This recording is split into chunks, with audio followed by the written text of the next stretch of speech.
What's up? Welcome to the Confluence VC podcast. This podcast is meant to give you a personal glimpse into the next era of investors and operators.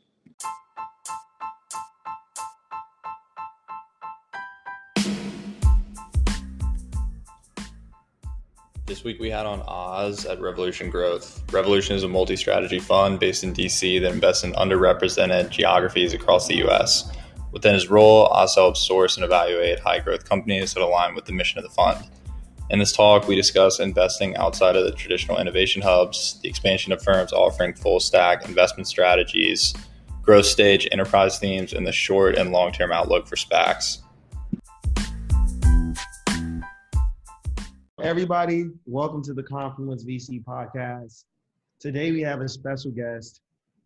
He's actually one of my homies. Like, I met him through my homies from Chicago. That's the homie Osman Nur. Yes, I just said homie 10 times. Works at Revolution on the growth side of things, and he's just a real blessing. Funny story, without Oz and me brainstorming, there's a good chance that I would not have helped co-found Confluence with Clay. Me and Oz put together a really big list of topics to keep it real in DC called FYI.VC. Next week, Clay hit me talking about his idea for this database, which then turned into us saying, why don't we just put all of this energy together, and has resulted in Confluence. So Oz, thank you for being a silent founder of Confluence. No, I'm still, y'all never really showed me the equity. I don't know if I got actual ownership in it, so we got some problems. We had some funny stuff on there. How about this, bro? How about in 2 minutes or less, can you talk through your path to where you are today? I'm going to try to. It's a lot more detailed than that, but I'll try to give you two. So I like to start straight from the beginning. My whole family's from overseas, from Somalia. They fled a war to come to this country. Your classic, like, American dream story. And I was actually born in Arizona. Only person born in the U.S. in my family, not like an immigrant hub or anything. Pretty bizarre to live out there. I lived there till I was 8, and then my brothers and my mom wanted to get out of the area to really try to find some opportunity. And it ties into this whole thing around technology. My mom was trying to really build a career for herself and ended up trying to become a IT DBA type programmer thing. And the best place to do that was in Northern Virginia with the government as far as just getting a job. So I grew up with that in the front of my mind, someone pulling themselves up, using technology to find a career and kind of future-proof themselves. I ended up getting really focused in the books. I liked basketball a lot, was never that good. So realized I had to have a different type of grind and didn't want to be that immigrant kid that was a doctor or a lawyer.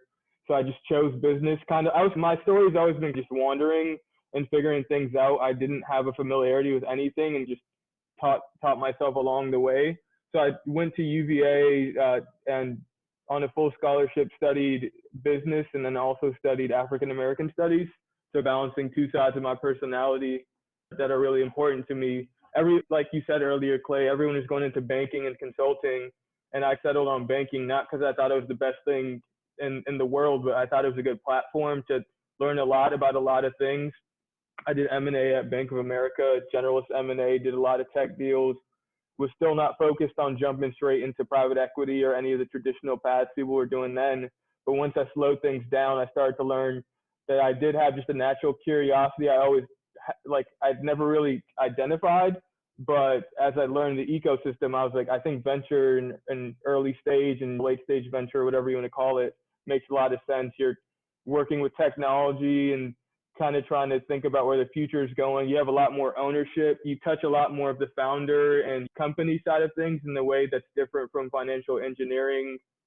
And it's just a lot more rewarding and for a lot of non-financial reasons, but I also think it's the biggest index on the future if you do want to participate in like the wealth creation and generation too. So I ended up really getting into the BC recruiting side of things, learned how insulated those networks were. So I decided I was going to meet everybody I could in the New York area, had a whole bunch of people take a chance on me and connect me with a bunch of other folks, and was interviewing pretty far along with a few places in New York, but ended up choosing to go to Revolution despite those processes, just because I liked a few things they're doing in terms of a thesis that was forward looking on where the industry may be going, had a really exciting team full of a lot of industry vets that I could work closely with. And that was like a nonlinear opportunity for me. And I just like the culture and the people in general. And I thought it was a growing platform I could really have an impact on versus just being an associate somewhere else. So that kind of took me to today. For sure. Yo, you were part of SEO, which is what is it, Sponsors for Education Opportunity or equal sponsors for equal Some sponsors for educational opportunity. Yeah, man. I was almost part of that. Going to the interview process there was what led me to go to Morgan Stanley, even though I didn't. Mm-hmm. And I know like a cool like 15 or so individuals who are people of color who have killed it because of that program. I could argue maybe 30. And I think it's one of the that's 30 easy. The family, the network is deep. It's like MLT. It's similar type of stuff. Yeah, so I could tell you more about that, especially if you're going down the Wall Street, banking, any kind of classic professional career path. If you're diverse, that's like a natural spot. A lot of people start to network and kind of find their entry path. So basically what SEO does is, create equal opportunity, both in education and career opportunities for people of color or underrepresented groups. So they have a scholar program where they're helping kids financially and also just with the preparation for trying to get into a good college in a lot of these under-resourced communities. And then on the career side, which is what I did, they're helping people out of colleges try to break into Wall Street or consulting or big law out of their undergrad or graduate school programs.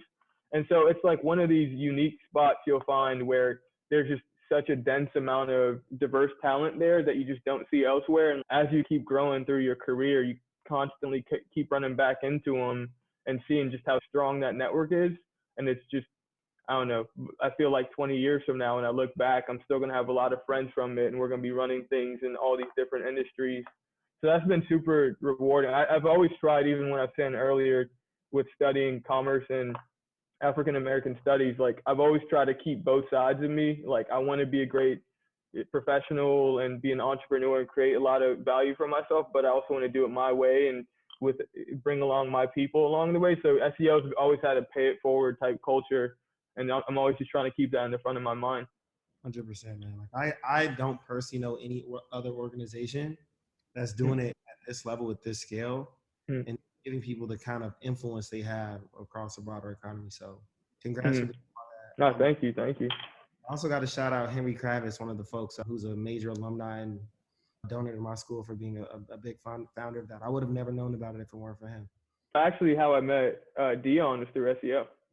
I met a couple of Chicago people through that. Dion is one of my best friends. We'll get him on here one day. He's early stage investment stuff out in Chicago for one of the wealthiest families there. Yo, speaking of wealthy people, Steve Case.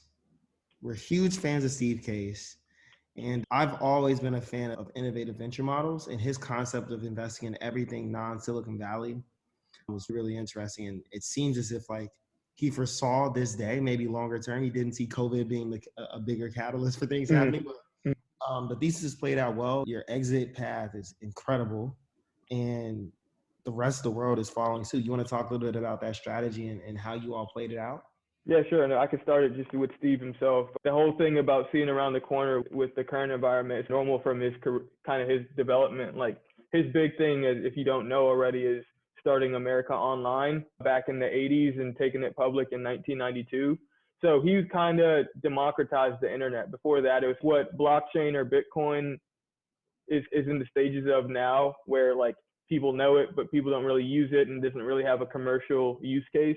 So he did that for the internet and brought people online with America Online, built that to a $150 billion company, did the biggest M&A deal in history where they merged with Time Warner. As a part of that deal, he left the company and was looking for his next act. And that's what Revolution was. It started as a family office for his own personal investments, and he incubated a couple of things while he was there and worked with some of his partners from AOL to manage those activities. And then I want to say, so that was like 2005. And I want to say in 2012 is when we raised our first true institutional fund. And that was actually the growth fund as the first act for Revolution. And I can talk about how the whole firm itself fits in together. So we have 3 funds today and a multi-stage strategy. We have a seed fund, a venture fund and a growth fund, which I'm on.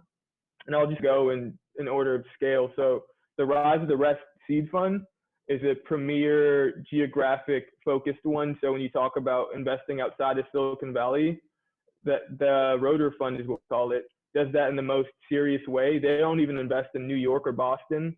They see those markets get 3/4 of all venture capital, and their thesis is heavily on there's a distribution of talent and opportunity, but there isn't a distribution of opportunity or capital. And that's a really interesting strategy. They're trying to sort of catalyze all of these different hubs and all these different geographic ecosystems to give people that chance and that capital.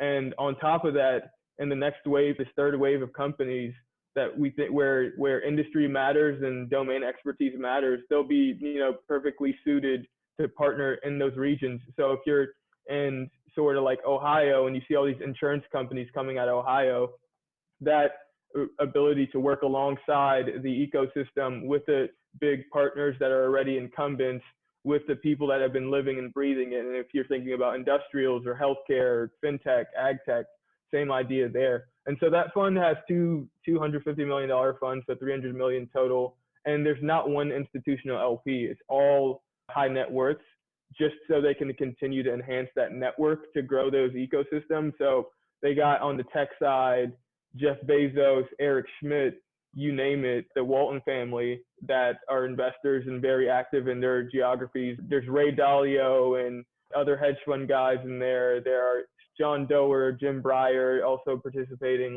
So it's a pretty eclectic LP group so that they can continue to play on that whole geographic strategy and get you find the right people.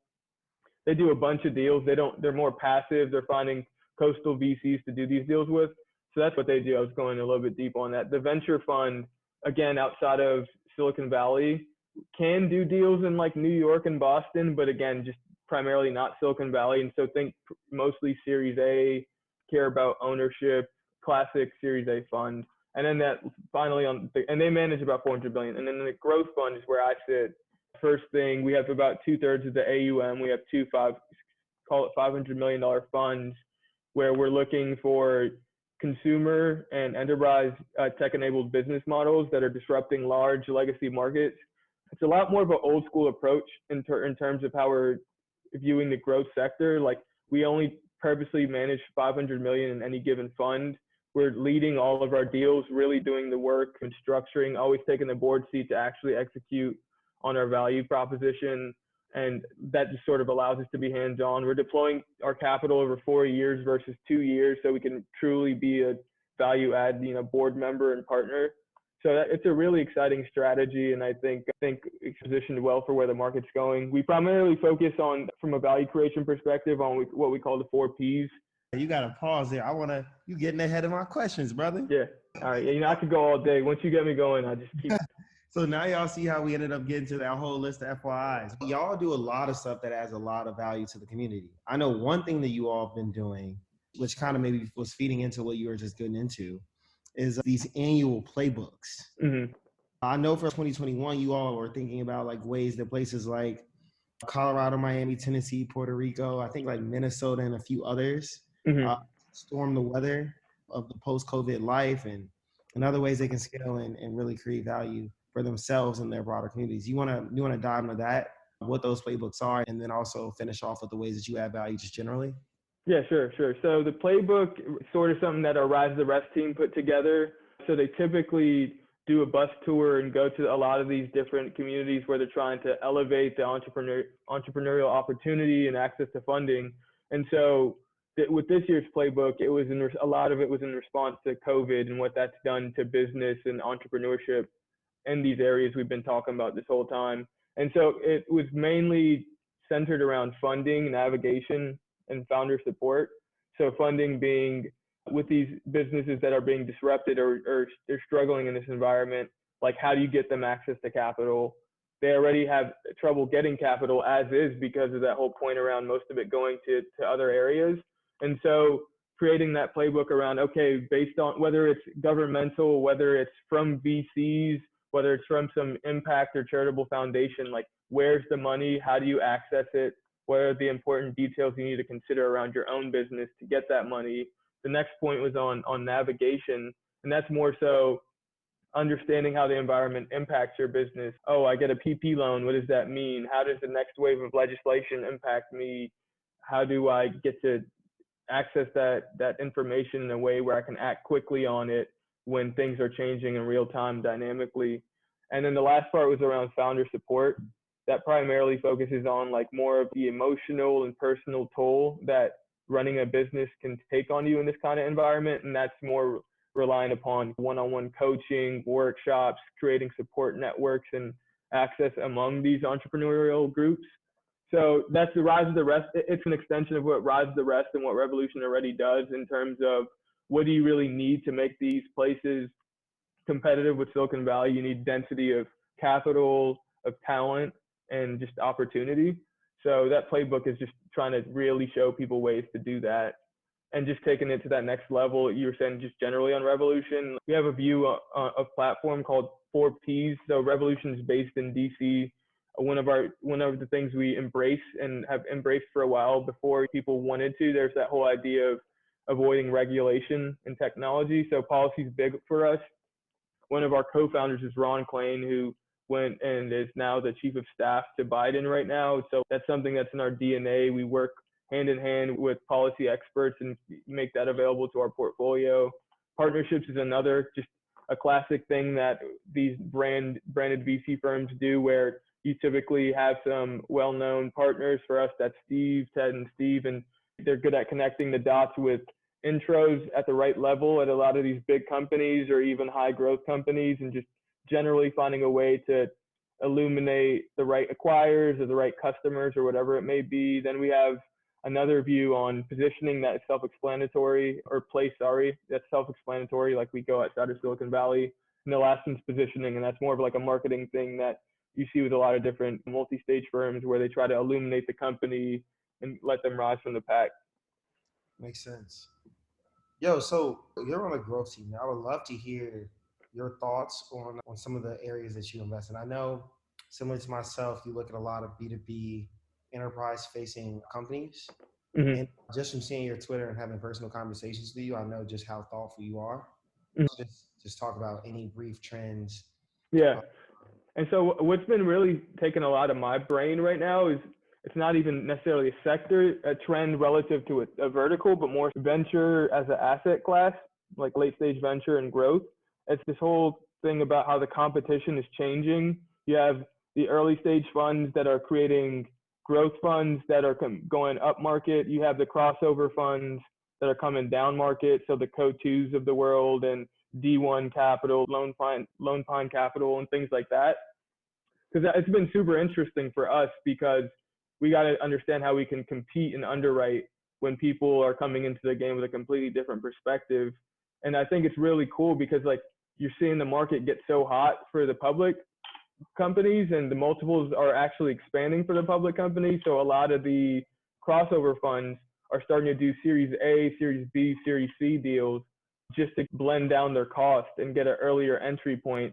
And especially since companies, at least for a while, were staying private longer, the private market was eating up so much of that return. So for me, that's been something I've been spending a lot of time thinking about, like how do you compete in this market when a firm will come in and price a deal at 40 times revenue, not for a Series A company or a seed company, but for a Series B or a Series C company. And that's a multi-billion-dollar deal already, and you're trying to underwrite to your 3 to 5x. So that's something that's been really interesting to me. And I'm curious, as like all of the environment keeps getting hot for early stage tech companies, just how growth responds to that. Who can really like thoughtfully say that they're being disciplined when you can get priced at $2 billion having, I don't know, $10 million in revenue? Very good point. I talked to some of my partners who've been in the game, reputable firms, for almost 20 years now. And they're just like, this is a crazy environment. And while things look good today, tomorrow they might get real cloudy. Yeah. Who's determining that price? Like it's one VC to another saying that it's worth $1 billion. And right now the market's going to carry the weight on that. Like they'll let you go public and keep validating that valuation, but how long can that keep going? There are all these different ways that the money's coming in, and people are seeing that for the first time in a while, the private markets may be cheaper than the public markets. And it's like, how do we get to this point? I've heard companies where they can't raise a growth round and they're thinking about going public on the SPAC. And I'm like, how does that make sense? Dude, that's what I wanted to talk to you about. Tell me your thoughts on these SPACs, man. You all just did a pretty cool SPAC. For some people, it makes a lot of sense. It's a lot of access. But a lot of people see this as just continuing and growing the bubble. Like, how do you, and tell us a little bit about the SPAC you all just put together.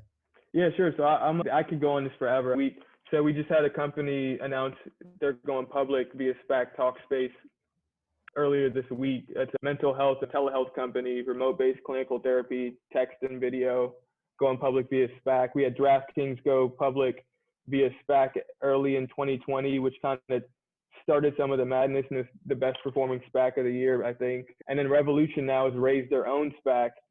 So lots of opinions. So on the Revolution SPAC, it's a pretty simple idea. We already have every stage of private capital, seed, venture, growth, and we have a differentiated thesis, and we just have a lot of access to these big companies and big opportunities through what we do already on the private side.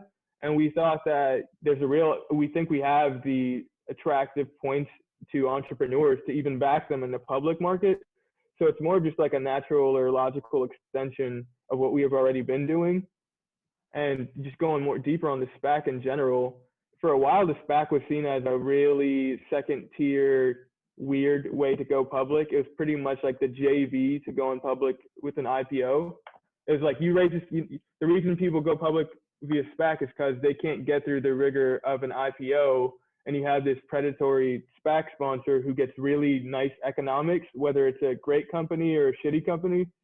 And they have a 2-year ticker on getting a deal done. So they'll do any deal just to get it public, take their sponsor economics, and that's all that matters to them. No one cared about a really long-term, durable, valuable company in the public markets.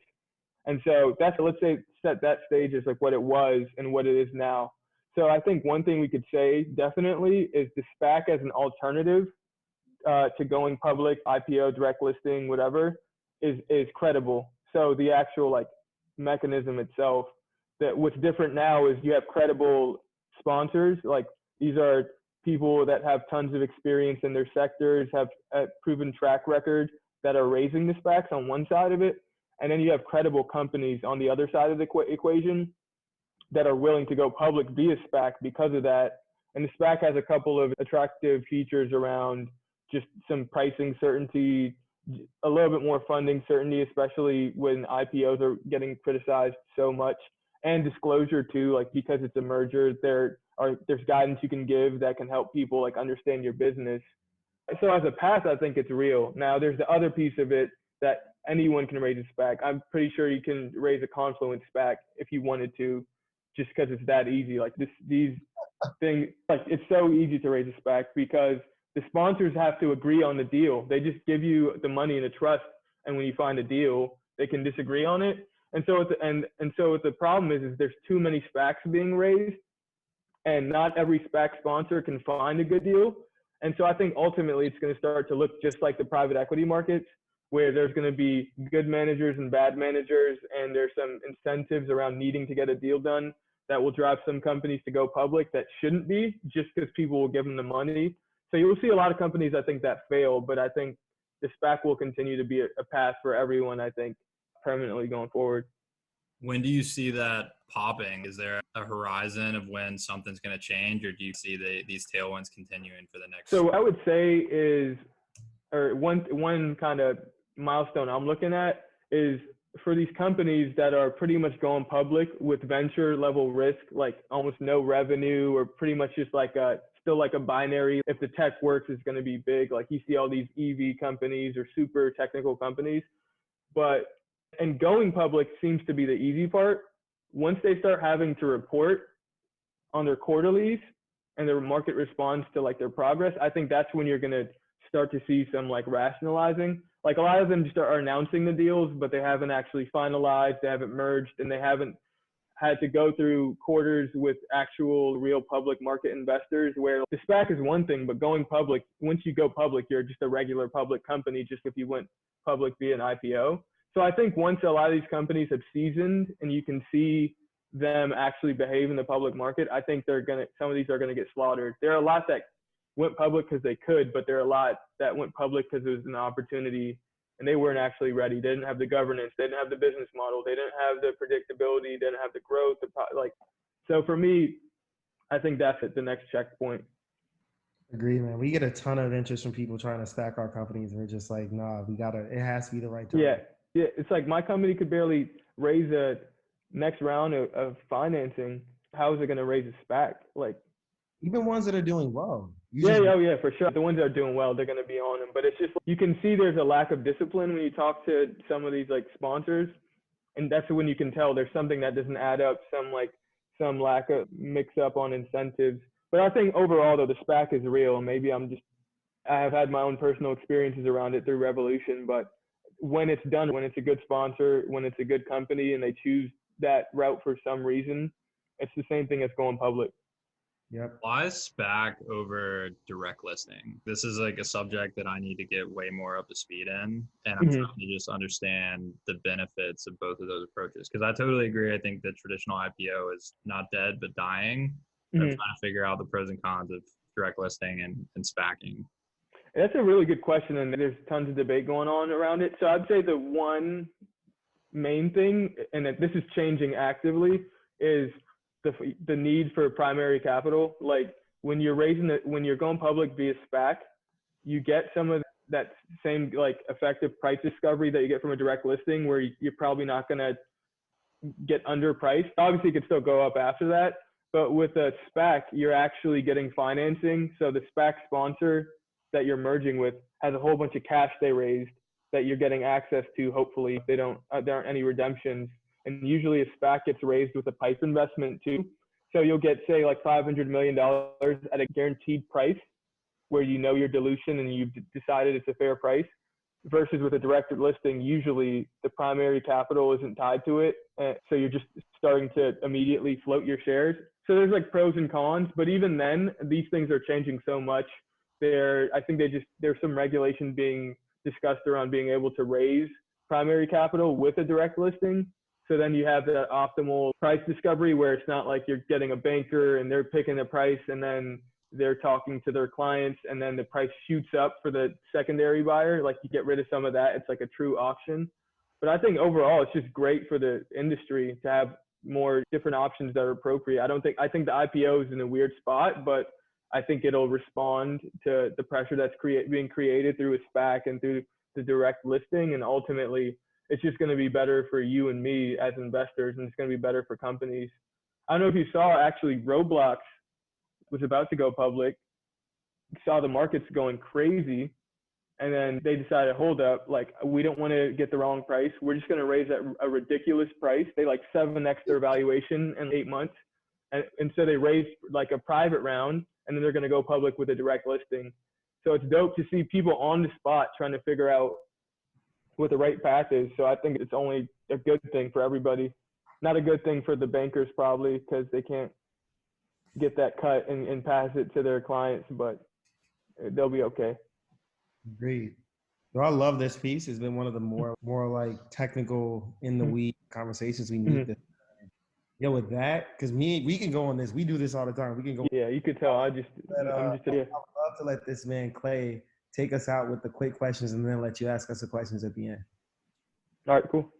So, Oz, we do these at the end. Ideally meant these 5 questions be answered in 2 sentences or less. Joke that we like literally never hit that threshold, but that's the goal.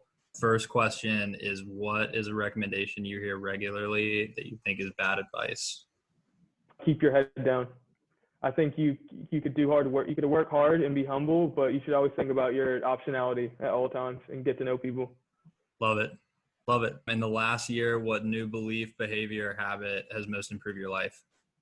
This is an interesting one. I made like a new email where I just get newsletters sent to it and I share it with people, and we just add different subscriptions to it. And then it just makes it an easy way to talk about things and bubble them up and have some conversations.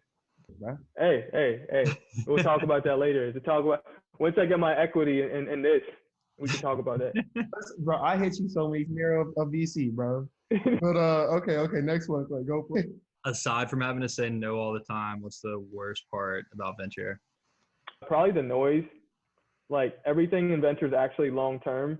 Like if you're good for a while, if your company's good for a while, but people in the industry love to create a lot of noise and a lot of signals. And most of the time, other people that don't know better buy into it. And I wish there was just a little bit less of that. Yeah, deciphering signal versus noise. Yeah, totally agree with that. All right, next piece. Best piece of advice for junior VCs or those aspiring to break into venture. Yeah, it's what I was saying a little bit earlier, but just thinking really long term about your approach to VC and not just from investing, but your career and just making frameworks for it. VC is a super hard industry to break into. A lot of times you don't control the outcome of it. So just taking a long term perspective, like talk to people, not because there's an interview process going, talk to them to get close with them so that when the time comes, you're ready. And when you get in the industry, you need to still continue to take that perspective so you can be successful over 10 years and not over one or not over two. Totally. All right, last one here. Who's a mentor that you'd want to give credit to? Could be more than one. Yeah, it's probably like a 1A and a 1B for me. There's this woman, Sarah Z, who used to work at Greycross and now works at Global Founders Capital, who was my first person I ever talked to in VC when I was just grinding but knew nothing. And she literally just held me down and treated my recruiting like a job. And I was like shocked by it because I was in banking and everyone was not the best personality wise. And I was like, why are you so nice? Why are you holding me down? So her and probably David Tish at Box Group, who I went pretty deep with and when I was interviewing there, and we connected, and he to this day still looks out for me, shows me the right people. Whenever I don't know what to do, I'll bounce an idea off him, and it's just weird that he's so willing and able and humble. So I'm grateful for both of them. Would not be in where I am today or have a job probably if it wasn't for them. It's amazing. They're also both great contacts to have. Yeah, for sure. You got to get them on here next. Yeah, honestly, if you want to make an intro to hey, yeah, as long as they talk about me, if they start talking good. Yeah, we'll preface it like this is an episode not about you, it's about Oz. Every time we give a response, we'll be like, but how does that relate to Oz? Yeah, exactly. So this is the time in which you can ask us anything you want. Yeah, I was gonna say, for you with building this, it's a great resource for the industry and important to just all of us junior VCs getting better, finding good deals, doing good deals, knowing what we need to know to future-proof everything. But how are you guys thinking about if it's successful? Like, how do you judge that in this year versus how are you judging that at like longer term? Poof. It was I the one who went out, or did everybody go out? I think that was just you. I got that. He was asking like how we're evaluating success on this. That's a good question. I think for one, and a metric that we're continuing to monitor is the number of messages exchanged through Slack. Kind of shows the levels of engagement, levels of weekly and monthly and daily active users. I think as long as that continues to trend upward, like we're doing something right. That's in relation to the total number of members that we're able to bring on, expanding the footprint to overall VC. We have a couple other projects that we have that we're hopefully going to launch sooner rather than later that will have more metrics to measure ourselves on. Mm-hmm. But yeah, just right now, like these past 6 months, we've really focused on expanding presence in the investor community. And I think as we've done that, we've become more appealing to different buckets of people. So I'm hinting at where our focus is going next. Yeah, I think my take on that, of course, we have a unified view on that. But from my perspective, what I've been very much so focused on is just like step functions of platform. So once you have this, what do we need to get to the next step? And I think just like how close we get to each of those pieces is key. So for instance, once we had a certain amount of data, we knew that we can then, or within the database of resources, we knew that we can then request people to submit to get access to it.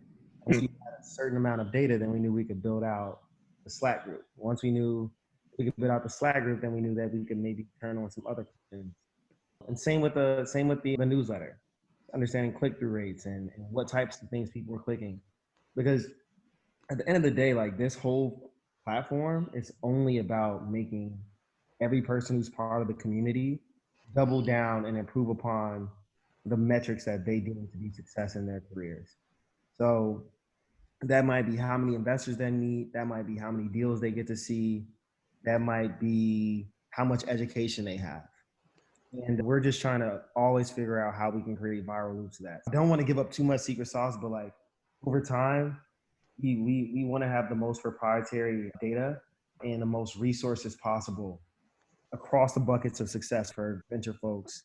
I don't know, man. It sounds like to me, if you aggregate the investors, the deal flow, the resources, just let me know once you raise the Confluence fund, because it just seems like that just seems, once it creates that much value for that many people. If I want to be an angel investor tomorrow and I want to do it via your platform, or if you guys want to raise a fund based on all the deal flow you see, just let me. I'm not looking for a job right now, but just let me know.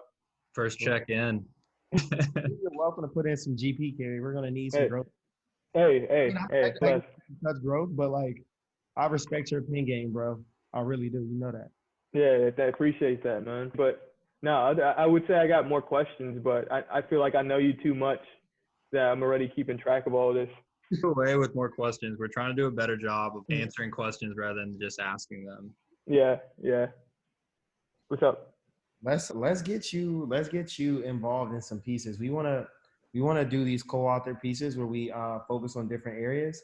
Mm-hmm. Like your favorite growth investors or who are doing SPACs and co-author. Oh yeah, I can go on for days, as you can tell. I was just thinking run-on sentences. Cool. Yeah, we can maybe like at the top of Q2 or something like that. We can, or maybe like towards the end of Q1.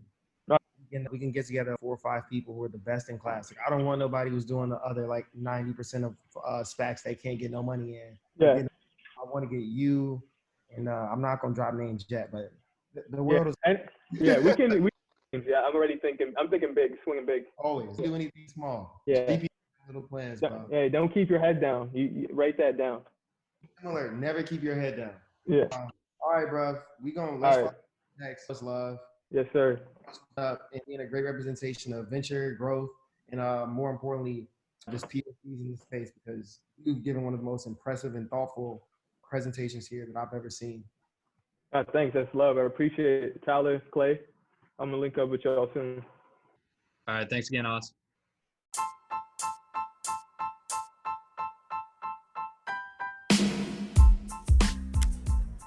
Huge thanks again to Oz for coming on this week, and we hope that each of you were able to pick up something valuable from this talk. We've linked Oz's LinkedIn and Twitter in the description below if any of you are looking to connect with him offline. For next steps, if you're an investor and have not already signed up to join, we encourage you to check out our website at www.confluence.vc to submit your info to become a member. If you have any feedback for us, please feel free to reach out directly either to Tyler at gpv.com or myself at clay@bunkercapital.com. Hope to hear from y'all soon.